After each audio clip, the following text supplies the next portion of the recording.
Just waiting for the squirrels to quit going around on my side. Okay. Happy Monday. I'd like to welcome everybody to the Native Wellness Power Hour, sponsored by the Noise Foundation. And today actually is the 273rd Power Hour that the Native Wellness Institute has conducted. And since, a great change swept through our lands, and so I think that's quite notable. We're approaching, which on one calendar is, a year, so that will be coming up pretty soon. But for the time that my people are in, it's the winter time. So I will start, and today the title of the Power Hour is Wellness, Winter Wisdom, Inner Strength, and Kindness. So, okay, Nitaniko Astenikiwa. I am coming to you from the traditional territory of the Blackfoot Confederacy, which now is the geography of Montana, Alberta, Saskatchewan. I know there's always a debate, but that's where we hung out, and we still do. And so I'd like to share with you today, sort of to acknowledge the time we're in, that we are, regardless of where you are. I mean, some people in the southern hemisphere, it's summer, right, or spring or fall, but winter is really a special time. Prior to contact, for the boats, landing on the shores, but also it is a time also of reflecting and for teaching and for sharing. And the generosity that maybe in the summer months or in the warmer months, when we could all gather in large groups, there was other expressions of generosity. But in the winter, the act of generosity is also about yourself. It's about reassessing and learning and being open to hearing new things. And you may hear off and on, like my dogs who had to go out, you could see the light change. They just knocked open the front door. So I got to let my big dog off. That's like reality based.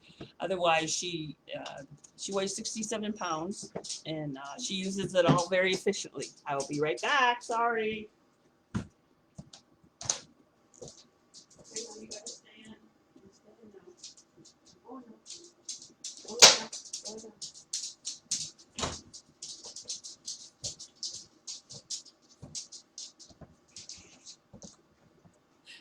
Thank you. I'm back. What I've learned about being on this medium with owning res dogs is their cooperation must also be solicited every time you're on this medium. And so they each had a bone, a real bone. Sorry, and I have to check when I get a beep, and I don't silence my phone, So this is just the little staggered steps that sometimes Monday takes. You must,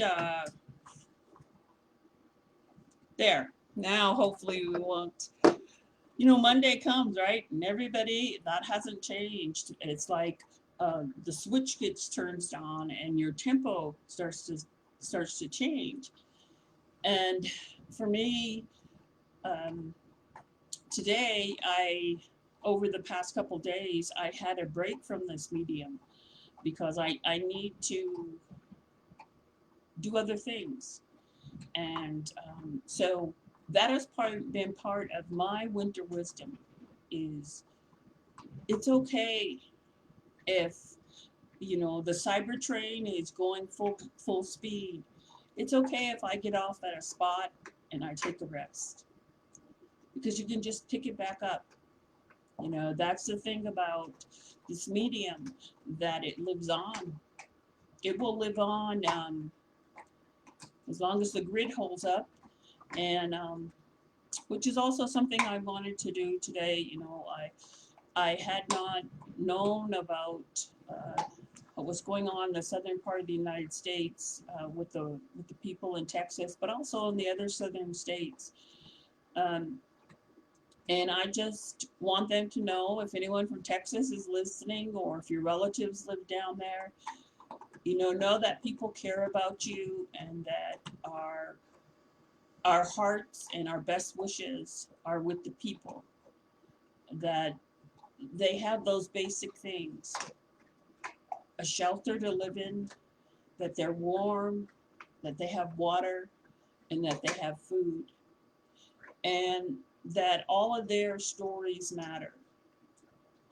And I really want to, in thinking about how you become wise, and how you learn from the past so you don't go forward in that same way.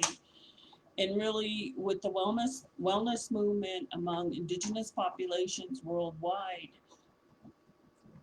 the presence to listen, the presence to share your story, that is the wisdom. That is where the wisdom comes from collectively. And it has always been held in the stories of the people. And so seeing how those folks were, you know, struggling with cold, which, you know, we struggle with cold. You know, we had a severe cold up here, you know, negative 55 in Fahrenheit, wind chill factor, and, you know, some place on the reservation had negative 70. So we're not like the worldwide cold experts, because even we are having to adjust, and to know the wisdom of living in our territory that has come down through our ancestors and even our own lifetime, about how you still do what you must during this time, but you acknowledge the greater force than you, which is the weather. And cold has a certain, like a certain spirit.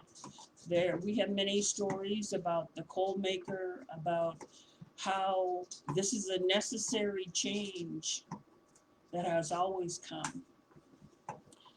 It changes the constellations in the sky so that we see different positions of stars, and there's some stars that we have to wait till the summertime that they come back. But even the sky changes at night, and to be mindful of all of those changes. You know, you can't go outside. Although some people, as soon as it breaks zero, you know, after a cold spell in Montana, they throw on their shorts and their jacket. You know, we always have them. You have that one cousin, you know, they always got to be wearing shorts, running from the car to the store. You know, we know those folks. But here, you really, there is a teaching about the cold, and it signals that you go into another phase, that you accept that. And in that phase, there's the opportunity to redefine how you define happiness. And there's a lot of, like, you could, you know, spend just tons of money on books and stuff about everybody wanting to be happy. But happy is just one type of being. It's like one status of being. And now with the emojis, you know, it's kind of like,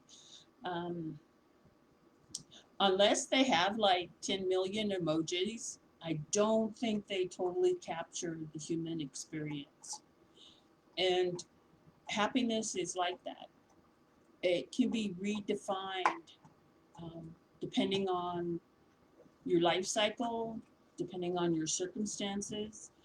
And I think that one of the pieces of wisdom that has come down for all of us during the pandemic is we had to look at that individually and decide, once we come out of the shock phase when, everybody, almost a year ago, but starting now, when we were all driven from our happy routines or the moments of happiness that we had, the self-care movement in the US.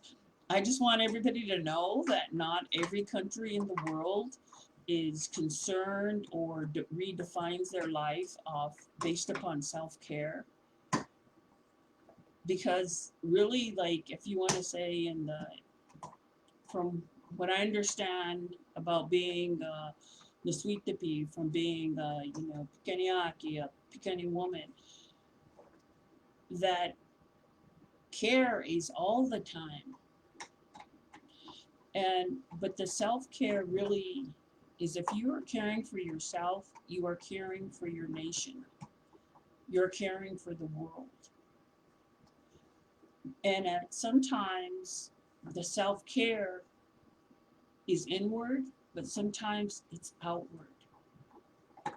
So like I didn't know how all those families and those human beings in Texas got their electricity. So part of my self-care, not to scare myself, that everything's falling apart, time to get out the zombie, go kit, that kind of thing. I had to educate myself about how they get light in their houses and to really understand that there's an opportunity that will be in the future where they will need people outside of that little territory of Texas to care that their families are kept warm. And that act of understanding is part of my self-care. So sometimes it's about taking care of myself. If I, in the winter, I always do a wound check because if you have to outside, you can get a lot of little nicks and stuff on your fingers, and you can't stop and tend to them right then. You got to do it later. But sort of now, self-check is like that. Is when on this medium, there's something that happens where families maybe not on your territory or your reservation or on your reserve or in your settlement or in your community, in your rancheria, however they politically define your land base, that we must educate ourselves. And I lost count of how many times in my life that older people very wise, people that were sharing through acts of generosity what they had known and like giving their pearls of wisdom or their, if you want to say their bag of wisdom that they would pull out. And some people call those elders, but how I was always encouraged to continually remain teachable, to never lose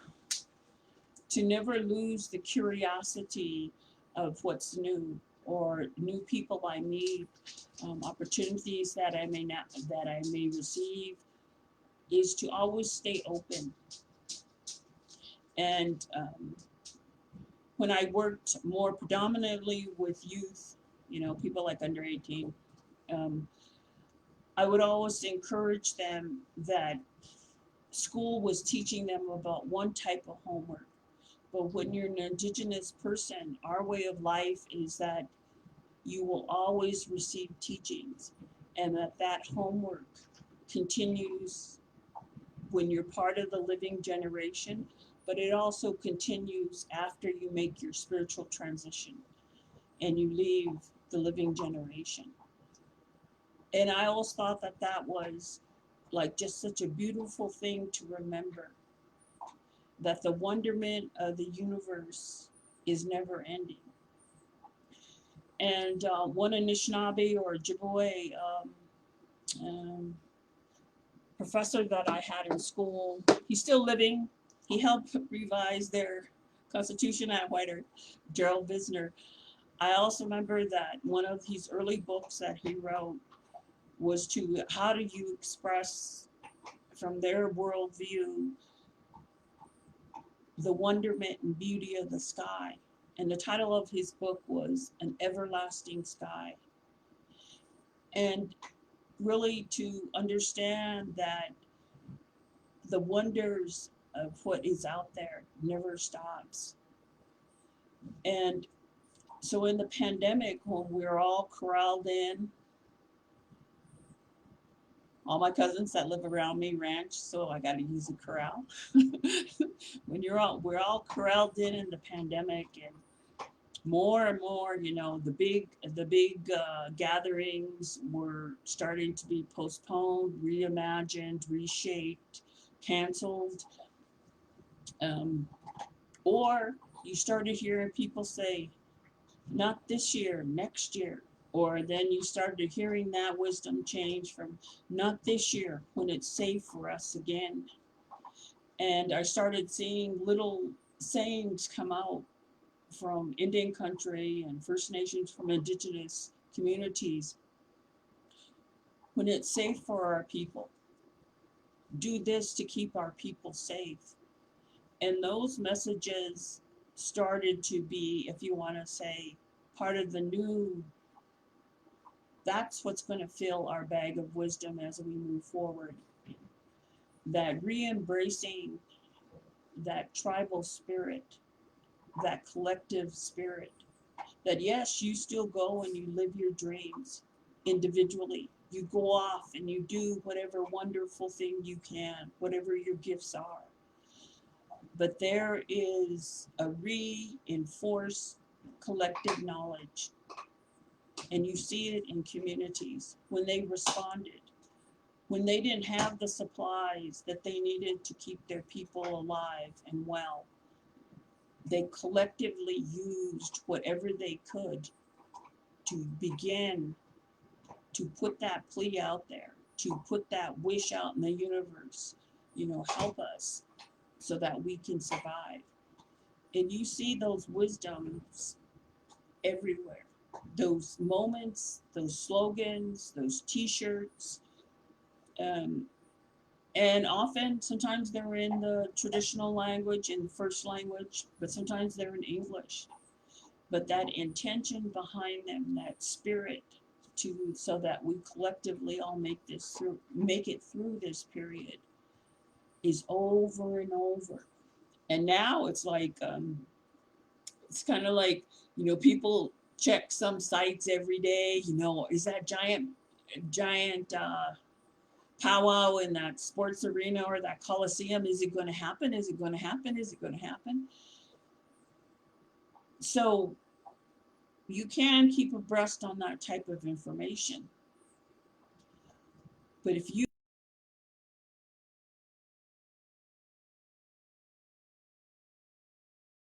outfit today, you can always, in the moment, say, how can I look forward to that? What actions am I going to take? And don't wait until a week when they say they're going to have it, and then you start working on your outfit. Or if you have to, do it that way. But it's okay to start now, to plan together, to gather again. And today I was thinking, oh, I better change, because I have on my work clothes, because working never really ends if you live anywhere in Indian country. And so I have to do things around my house. I thought, but no, I'm just going to spiff up. I'm just going to spiff up a little bit. And so I kept my overalls on. But, work on your new outfit. work on that idea, work on that story, work on those dance moves. And if you've gotten a little stiff from sitting too much, but you were that uh, person who was extremely light on their feet, or maybe you're going to plan to go dancing again, in some club, don't just bust out and start shaking your hips without stretching. So work on whatever you want to do in the future, and it's okay to start today. Because often when you think about what makes me happy, what what is going on that I can do in this moment, there is like a level of things that you can sort through and you can start to define.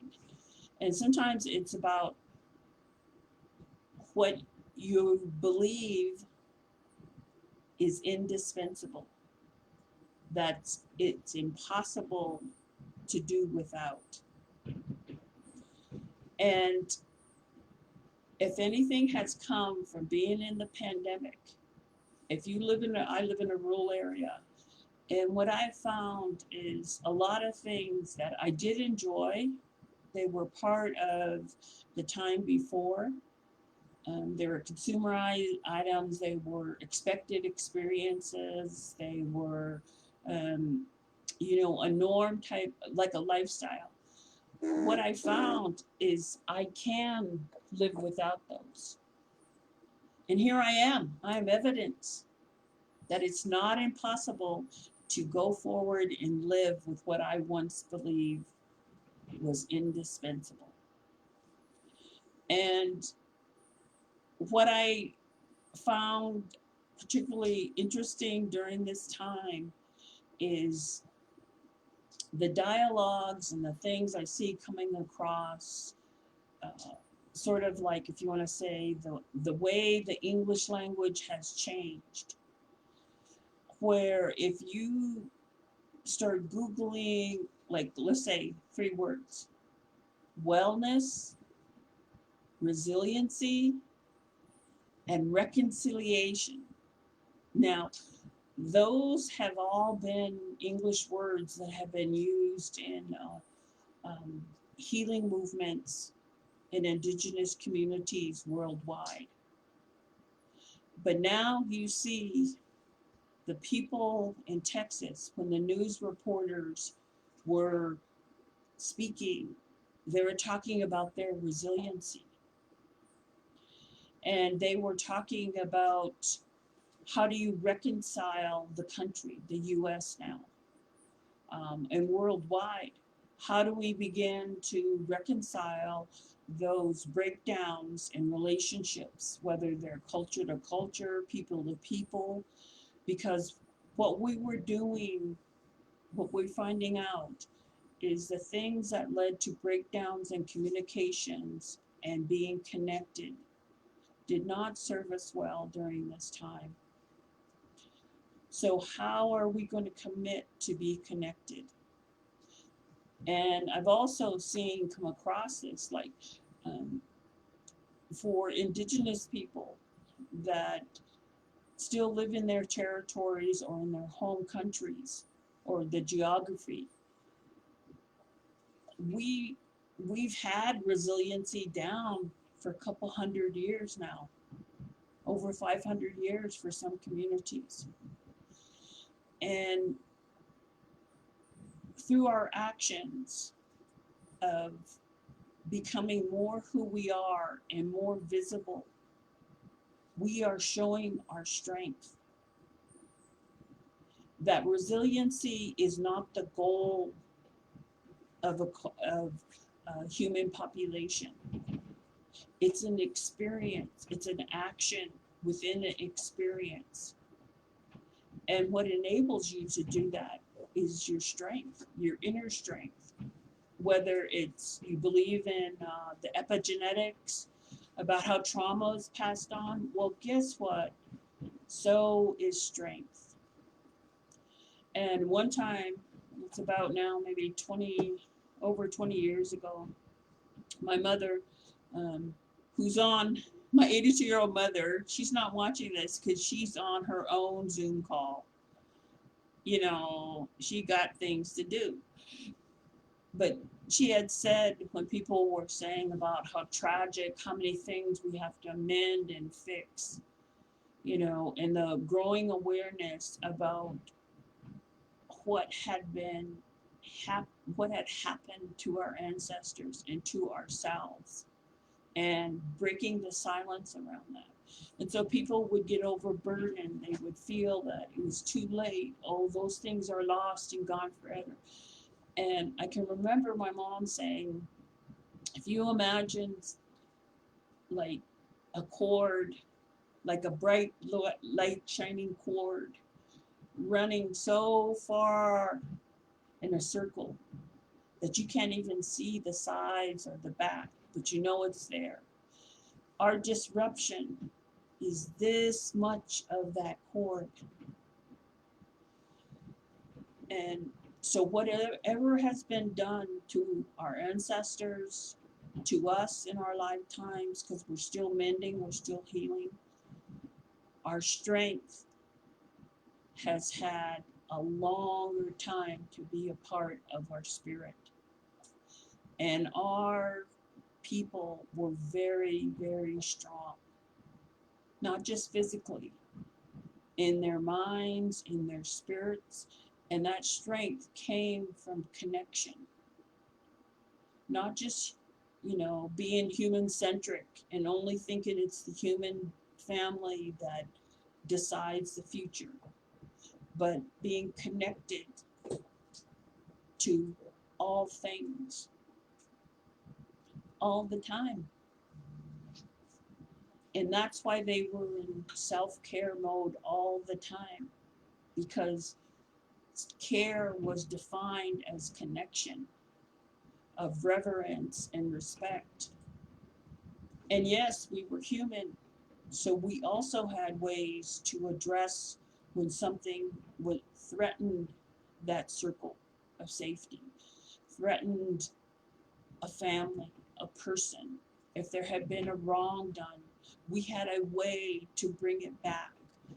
And for my own people, the act of convening to address when something is getting out of hand or there had been an injury. And the basis of that gathering is connection. And connection really was based upon, you didn't complete that process till everybody in those circles spoke and everybody listened. And so if you in the pandemic have been isolated, disrupted, thrown together by circumstance, in situations with people, with family, and you are wondering, does my story matter?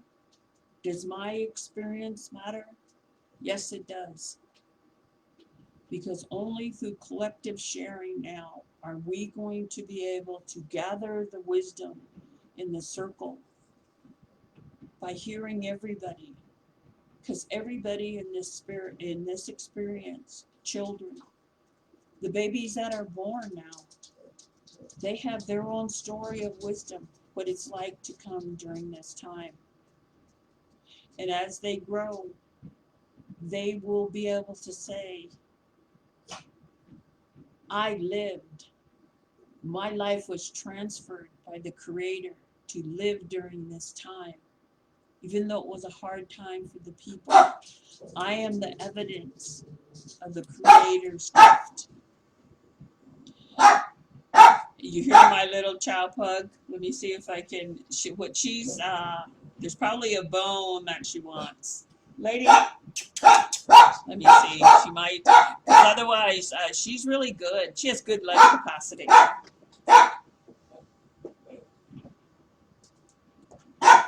here. Come here. What?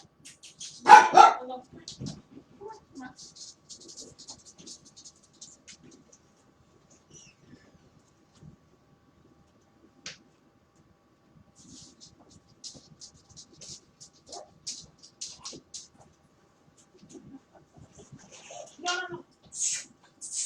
Here.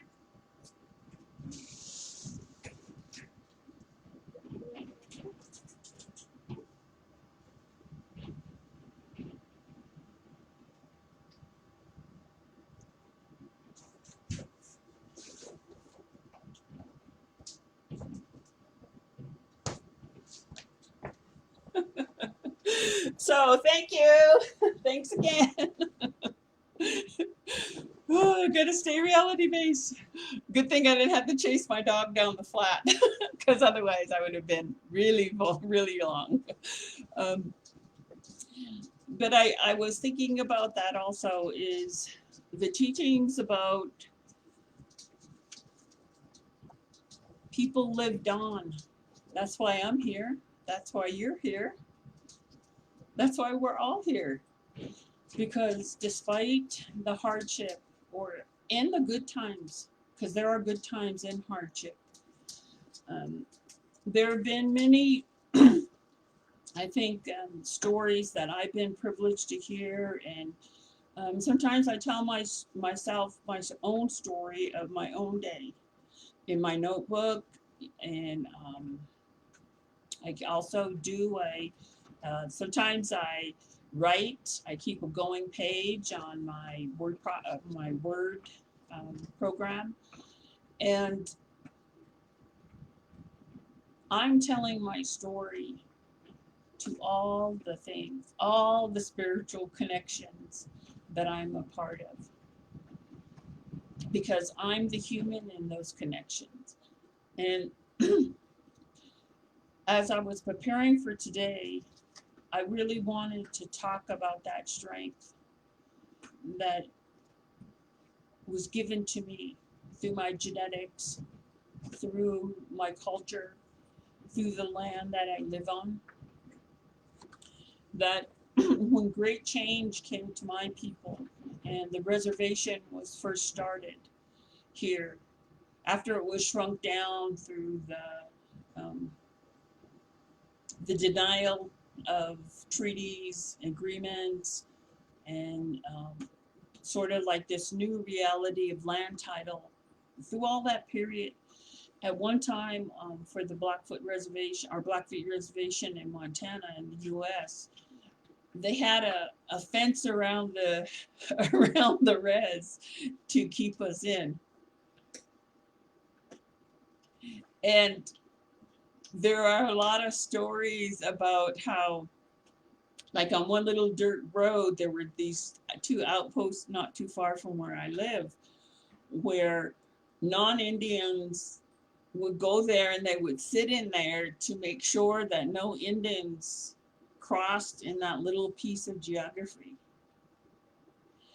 And I thought about that a lot, like just like kind of like it's kind of like in theater they call it the suspension of disbelief. And that was a period when my people lived through a suspension of belief that a fence, because we have 1.5 million of 3 acres, 1.5 million acres, that if you had a fence around us, that would prevent us from leaving.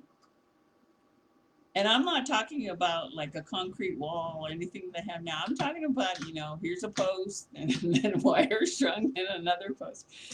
But that concept that others thought that in our traditional territory, we didn't know what was beyond the fence. We didn't know about life beyond the fence.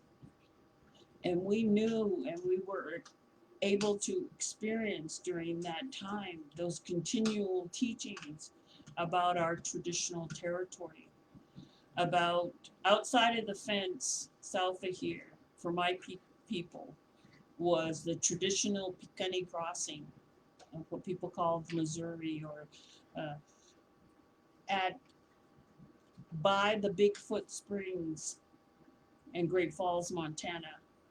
That before that river was dammed, there was a prehistoric platform where we would cross. And that was a traditional crossing of our people. And it was beyond the fence that they put around the reservation. So sometimes when,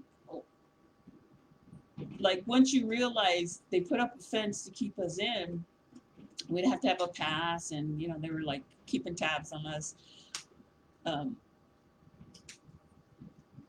I just started to think about what my ancestors must have found that really curious, that we knew our territory, we knew our way of life, and the fact that I didn't live back in prehistoric time, or in the times, like tens of thousands of years ago, but I can tell you where the traditional crossing of our people is. And that type of strength to uncover teachings, to look at circumstances that have happened in history. And when I look at how my ancestors, when they first observed the people who came to our territory, and Napikwan, Napiaki, Napiquax, and then when other people of different colors came, they called them that version. And for us, Napi is one of our teachers. It's one of what people call the tricksters.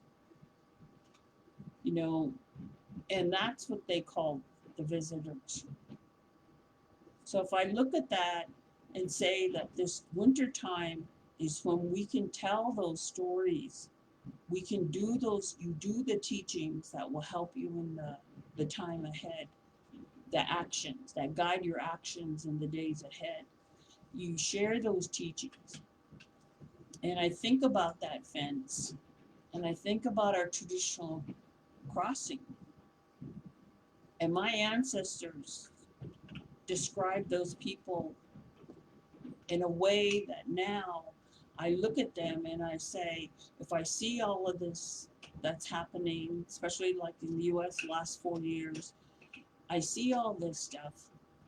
Well, my ancestors already told me that the trickster is the teacher. And you learn through observation, you learn through telling those stories so that you have that wisdom to move forward. But you don't stay in there. And so every time I leave the res, every time that fence is no longer there, a lot of people didn't even know in modern times that they had built that fence around our reservation to keep us in. But every time I leave the reservation, I have a different experience than my ancestors. I go into the traditional territory. I go into the places that I heard stories of, that when they were in that circumstances, they carried those stories forward. And during this time, it is really important that you share your story with all of creation by talking to yourself. That is a reaffirmation of your experience. By sharing through whatever medium with people, your creativity, your friends, your family, those are affirming that the wisdom that is going to be collectively carried down, and that we need now to cross-share all the things we've learned about our strength, how our communities have kept strong. Some people now in their communities, with the new part of the pandemic story, now that the vaccinations are available, they are starting to share what that means. And I heard because for my self-care, to understand really because I'm not like an epidemiologist, I'm not a virologist, although I did see the virologist in World War Z, the movie, in Understand or in Contagion. They were a bunch of virologists in there. I am not one. But for my own picanny mind, I would often watch World Health briefings, right? They do a briefing. And what I learned is that we're still in the pandemic. You still must wear masks, social distance, wash your hands, be mindful of if you have the impulse to go shop, you must prepare. And when I think about it, like with my own people, um, for the Black Door band, uh, they had a specific role. And when they went off to ensure that our territory was safe, they just didn't run out of the lodge in their breechcloth or in their dress and start running down the road. They prepared. And so I seen listening to those virologists in Geneva as a way that I could understand this new time of the pandemic when the vaccines are available. And now to see different reservations, depending on their population, they're at 50% or more of vaccinations of the adult population, or 18 and over. And for my own people, we are going to go over 30% this week, if we haven't already, because we were at 29 point something last week. And to see that our communities, when they're given the tools during this time, we are people of necessity, and we have begun to use those tools. And whatever your motivation is for being a part of that, to get ready to continue on living during the pandemic, maybe it's because you want to get to that powwow this summer. Maybe you want people to gather again. You miss your relative. I miss my relatives north of the border. I miss my friends north of the border. And I'm looking forward to those times. But I'm preparing now. I'm preparing myself. And during the first part of the pandemic, when we were, corralled in, I also had a thought about that fence. Those stories about the fence being around the res that I had heard. That this time I seen through collective action for the nation I'm from, and not many other nations. It became, they didn't all decide this is what we're going to do. Indian country was spontaneous. First Nations were spontaneous. That they knew they had to protect their communities. So they put that boundary up. This is our land base. You cannot. It's kind of like, the Lord of the Rings. You shall not enter, unless you have a mask and wear gloves. And, so that fence in our history was replaced by the collective spirit to make sure that we all get through this. That our families, our relatives, the people that are not Niswitipi, that live on our land base, that those people are also protected. And I also seen during this time that when food came into our territory, other communities that we may never know were helping to feed our people. Our tribe included everybody that was here, all residents of the reservation. And I felt, in a way, that a collective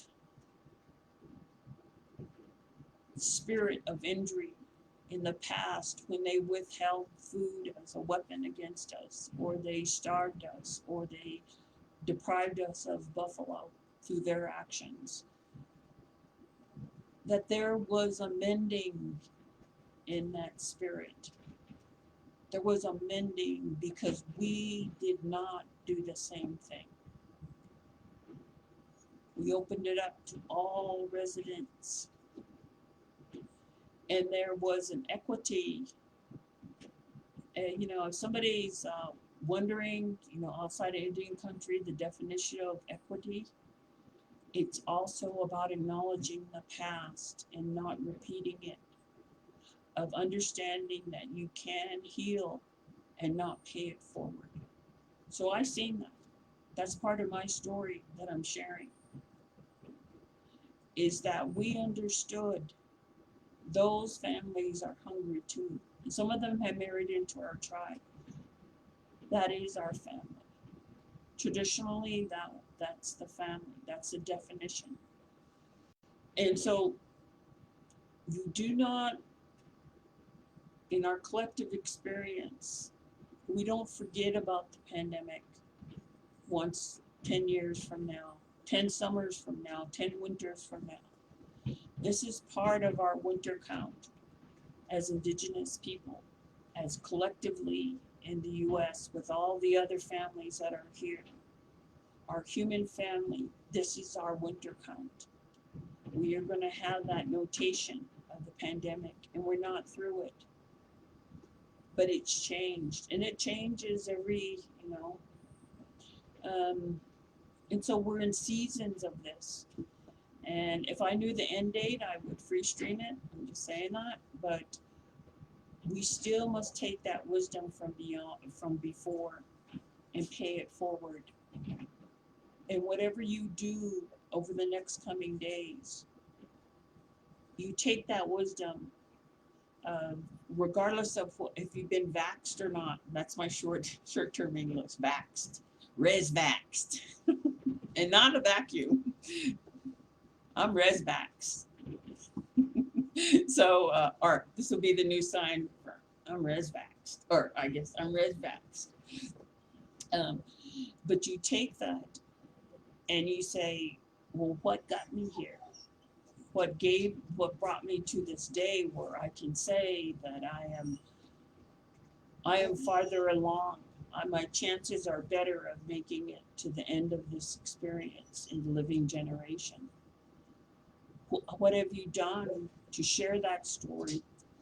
And the other thing I wanted to, when I was thinking about inner strength, and I've seen incredible acts of kindness during this time. And I had heard a teaching, over almost 30 years ago now, where I was told a story about one of our leaders who got up before dawn, brought water back, and then got on to whatever his responsibilities were. So he did his responsibilities. And that was, I heard a definition of what a leader is that person that does what's necessary and thinks of everybody. Everybody needed water. The camp needed water. So he would get up and he would make sure that was done.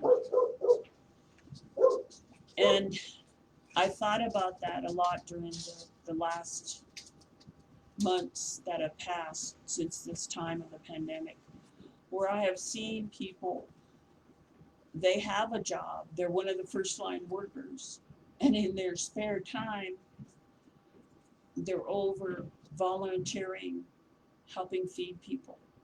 Around a very cold time during the seasons in the December season, they were out there.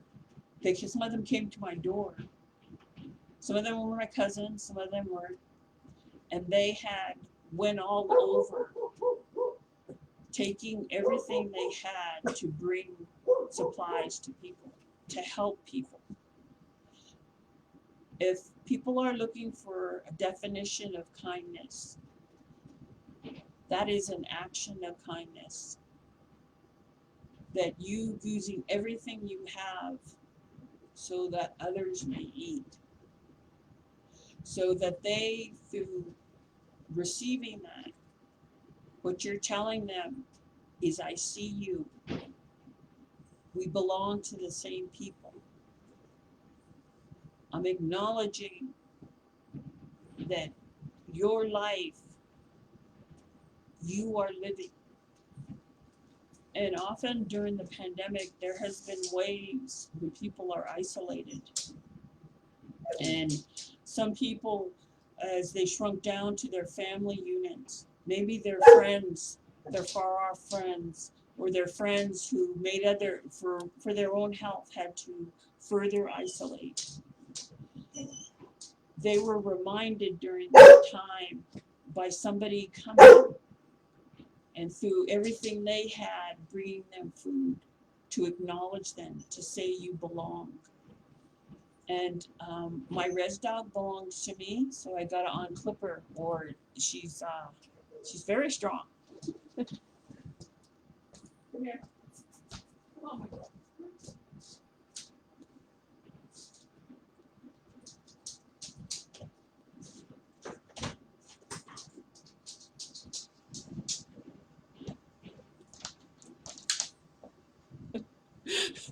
What I could say, I learned about my res dog is that she just wants to belong, and she's a reminder to me constantly that it's next month it will be 10 years since I found her. I was walking my other res dog at the campgrounds, and a storm was blowing in, so it was blowing snow, which means it's not sticking yet. And I was walking my other dog, and I seen at the corner of my eye the winter grass shake, and a dog came out that was a puppy, came out, and she had mange, and she was very hungry, but she came out and she was the same color as the winter grass. And that's also the same color that the buffalo calves are when they're born, that they match the surroundings, they match the color of the grass. So that's her name, Unesta. That's who's been roaming around here. But so it's almost 10 years ago.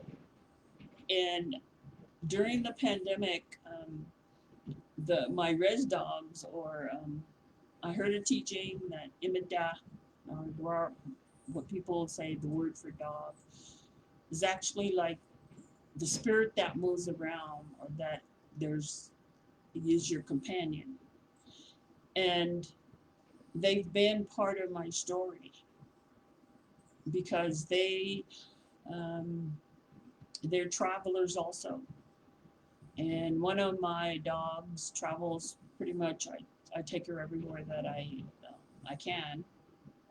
And but I've learned that also from them, is that they've had their own pandemic experience, and they love it because I'm always home. And if I go anywhere, one of them comes with me, and they know I'm going to be back. In a very well, they don't have a watch or anything, but they know I'll be back. But during the pandemic, there have been really reminders of collective kindness and actions of kindness. And so I wanted to talk about that. If you think, oh, I got to give to charity, I got to put together someone's care package, that you must always include yourself in that thought. So today, you can practice what will contribute to everybody's wellness if you're kind to yourself. That your self-talk today recognizes you as a valuable part of the collective experience. And I read this little phrase, so I'm going to paraphrase it, but I thought, that's a good phrase. It said, when you acknowledge the attributes or the gifts of people, the things that you may not find as attractive do not seem impossible to change or to overcome, to give more energy to their gifts. And I kind of feel like that we're in that collective experience that has united the world in one way or another, is that we have the ability to start saying, what is the strength that we have seen exhibited worldwide during this time? What have we learned about our communities, our families, ourselves? Because the solutions are strength-based. We're resilient. We got that down. It's part of our nature, because this experience of our ancestors going through the huge change that came when people came to these our parts of our world, we've got that resilience, and we must feed the strength. There's a lot of traditional stories of people through their own free will decide, I am going to contribute to the strength, to my strengths, to my gifts, and make those decisions. And the things that I do not agree with or I do not want to carry with me, I'm going to put them to the side, or I'm going to endure them, because I know I'm going to work towards the strength and the goodness of people in the future. And I really think that we're at that time, everybody, in the way self-decision is really, from my understanding today, is a way to be in a collective, compassionate society or culture. You have that decision making. That's a thing that the Creator instilled in all of us. Our will to choose a good way. And during this time, we're coming on those opportunities again. We're coming to the season of giant gatherings again that we may have to modify. They may not be what they were in the past, but they're going to be good, because the desire to gather all across here for good times, for renewal of relationships, for meeting new friends, for seeing new outfits, for going to conferences, to go visiting across geographies. That desire to connect in a good way, that is our map. So as I end the Power Hour today, that is really my wish for myself and for you and the communities you come from.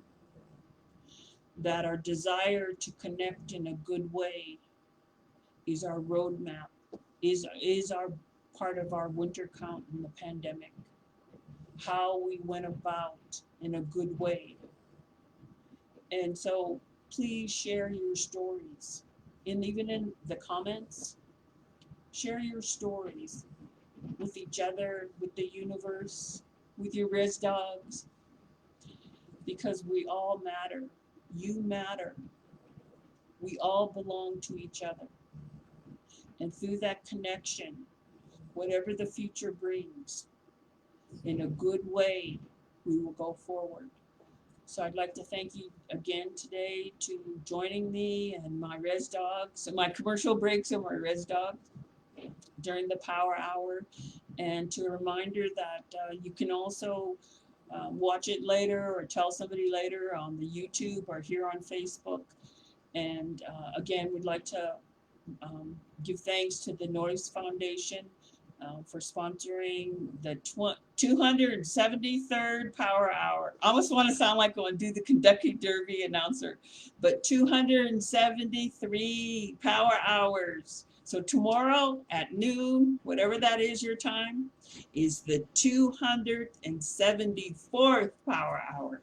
So thank you again. Have a beautiful day, and I hope to see you in real life sometime in the future. Bye-bye.